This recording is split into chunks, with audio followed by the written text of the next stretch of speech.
So today we have Mr. Kevin Conolly joining us today. He's the state MP for Riverstone, and he's come to explain to us what is happening with the Euthanasia Bill that's in New South Wales Parliament. Thank you very much, Mr. Conolly, for joining us. You're welcome, and good morning, Patrick. Morning. So for our viewers who might not understand or know what's happening with with the current situation with euthanasia, I'm thinking we can take it back from the very beginning, or not from the very beginning, the history of it. If you can give us a brief history on euthanasia in New South Wales and in Australia.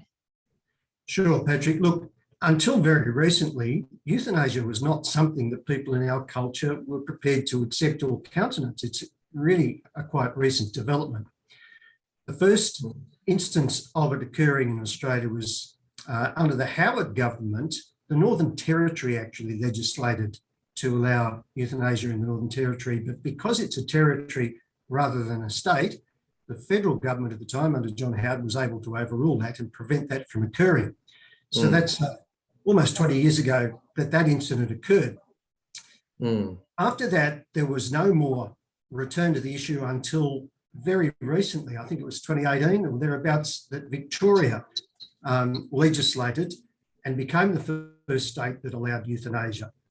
And all of a sudden, like dominoes, there were bills popping up in other states around the country to mimic that. In Tasmania, in South Australia, Western Australia, and most recently Queensland. Now, I think only two of those states actually have operational schemes, if you like. The others haven't yet commenced because the legislation was quite recent. But nonetheless, all five of those states now have passed laws to allow euthanasia, and basically all following the Victorian template with some modifications along the way. But the same kind of law has been pushed, and it's a similar proposal that is now being put up in New South Wales. I see. Thank you very much for that. Useful to know the history. And in the 14th of October this year, we have, with New South Wales Parliament opening, we have Mr. Alex Greenwich introducing the bill in New South Wales, and there's quite a few pages of it, which no doubt you've had a look at. It's a very long bill. Yeah. Yes. For us who, the average viewer who doesn't know what's in it, could you explain to us? Look, yeah, very simply, the bill is going to make it legal for two things to occur. For a doctor to prescribe a lethal substance that a patient can themselves take if they choose, or for a doctor to prescribe and administer a lethal substance if the patient wants the doctor to do that. Yeah. And we're told there are so many safeguards, but in fact, in my mind, there are very, very few indeed. It is supposed to be for only terminally ill patients, people in the last 6 months of life, or in the case of a neurological degenerative disease, the last 12 months.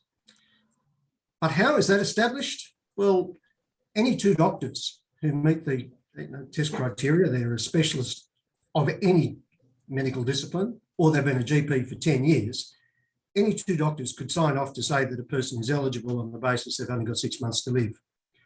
But they don't have to be a specialist in the field from which the person is suffering a particular condition. So if you're dying of cancer, you could have a plastic surgeon sign off if they're a specialist, which is ridiculous. They don't have to be the treating doctor. You don't actually have to consult the doctor who has been treating the patient to find this out, which seems absolutely extraordinary. Yes, definitely. I've been going along to a specialist, they're fighting to protect my life and save me. And then in a bout of depression, I go and say to some other doctor, oh, I've had enough. They don't even have to consult the person who's been treating me to find out if, in fact, I am terminally ill, or maybe I could survive this. That's right. So two completely different doctors can come into the picture and administer euthanasia. Is that correct? Once they've both agreed, then the first of those two can administer the substance. Yes. Wow, that's incredible. So it's an extraordinarily lax safeguard or threshold in that sense. As we know, people at the end of life can suffer depression. If you're seriously ill, it's kind of a bit of a surprise if you didn't at times feel a bit depressed. Yes. There is a really weak test in the bill to say whether a person has the mental capacity to give consent to something like this. And of course, that's crucial. You know, we've all heard of the phrase, I, Kevin Conolly, being of sound mind, do leave this last will and testament. Well, what's sound mind? Well, the test in the bill is simply a person is deemed to have capacity to give consent unless somebody can show that they don't have that capacity. It's a reverse onus. Wow. They're assumed to have the capacity to give consent to be killed rather than have that meet any objective test. Someone has to prove that they don't have a sound mind. That's right. Somebody would have to come along and say, oh, no, actually that person can't give consent. And if nobody does that, then it's presumed that they can. Wow. So, and, you know, who else is going to be in a position to know that this is even happening? So that's not a safeguard. That is, you know, a free-flowing channel to ensure the easiest path to euthanasia. Wow. Wow. So that's how the bill's been constructed. A couple of other key points I'd like to make about what's in the bill. A doctor can say, no, I don't want to be part of this scheme. I don't want to be killing patients. Okay. They have to make a declaration of that. Somebody comes to them, asks for it. They have to say, no, I can't do it. And then right off to the relevant authority saying, I've declined this because I don't want to be part of it.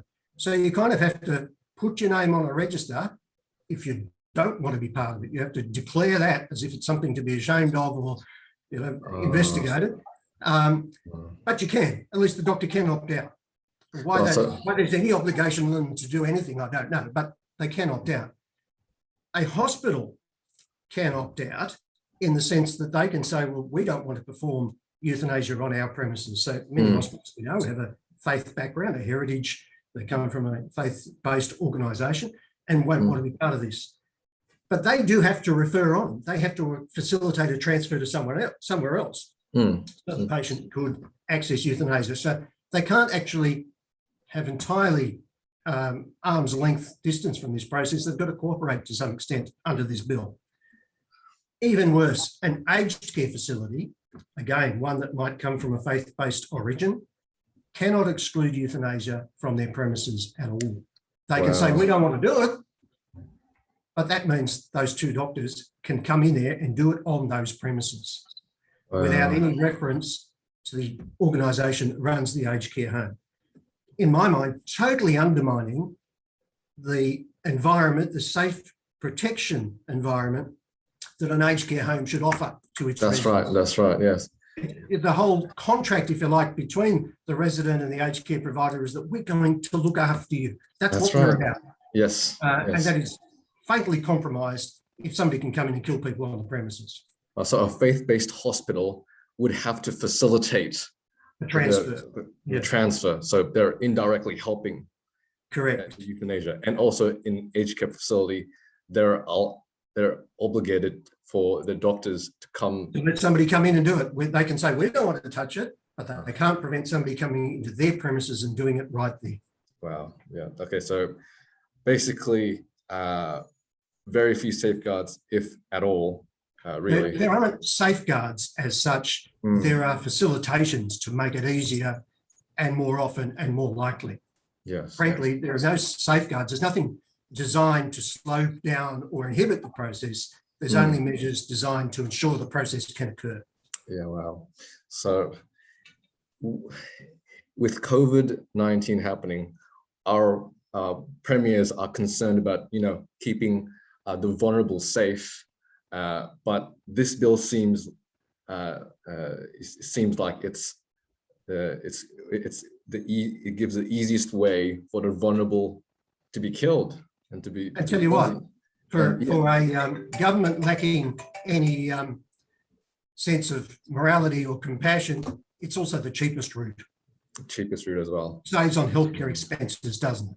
That's right. Yes, and it's much. Yeah. Sadly, overseas has shown that factor becomes a powerful motivator for euthanasia in other jurisdictions. Now, hopefully that doesn't drive things here. We have Medicare, we have aged care support, we have a social service net, but in some countries where those things are not as extensive, the dollar becomes a decisive factor. Yes. Not to mention also the pressure to the elderly person themselves with their family, in terms of inheritance, that's also going to come into account as well. To me, Patrick, that's the absolutely decisive reason why we can't legislate to allow euthanasia. Yes. Most people have a great deal of goodness in them. There are wonderful people in the world, but we know human nature also has its dark side. Yes. We know that people will be tempted.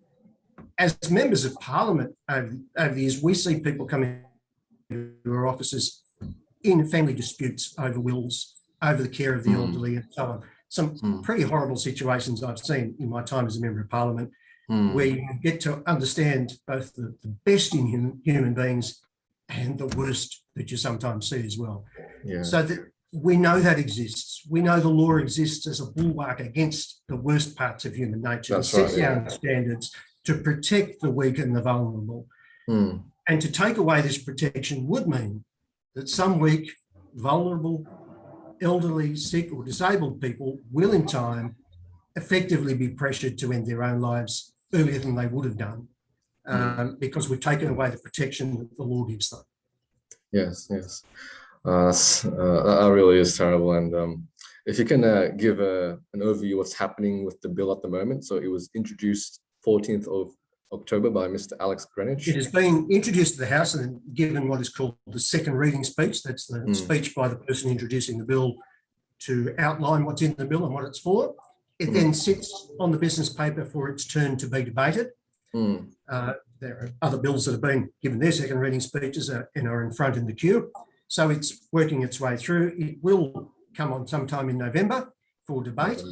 And I expect there will be quite extensive debate and that many members will want to make a contribution. Yes. It is being given what is called a conscience vote or a free vote. That is, we're not bound on party lines on this particular bill. So people from any party can choose to vote any way they decide that they should. And that's a healthy thing. I just hope that all members understand the gravity of the issues that we're dealing with, that it's not just some other bill. There are very few bills in my time in Parliament, and I've been there 10.5 years, that I could describe as life or death decisions. Yes, yes. Been two, probably, and this is the second of them. And it is genuinely a life or death matter for many people in our community. And that is a responsibility that parliamentarians should take very, very seriously. And if there's any chance that our actions are going to lead to people being killed against their will, we should not go there. That's right, yes. So this bill has not really any safeguards, more of a facilitators towards euthanasia. It leaves the vulnerable elderly open to financial exploitation, which you mentioned is the biggest reason. And I think we're also deeply concerned about that. And it's really just poor timing.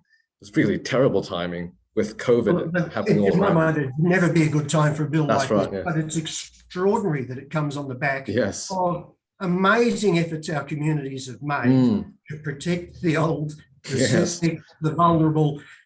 The very reason we gave up so many of our freedoms. That's right, yes. Accepted so much of a burden on our ordinary lives was to protect those people from this virus going around. And now we're going to say, but by the way, it doesn't matter.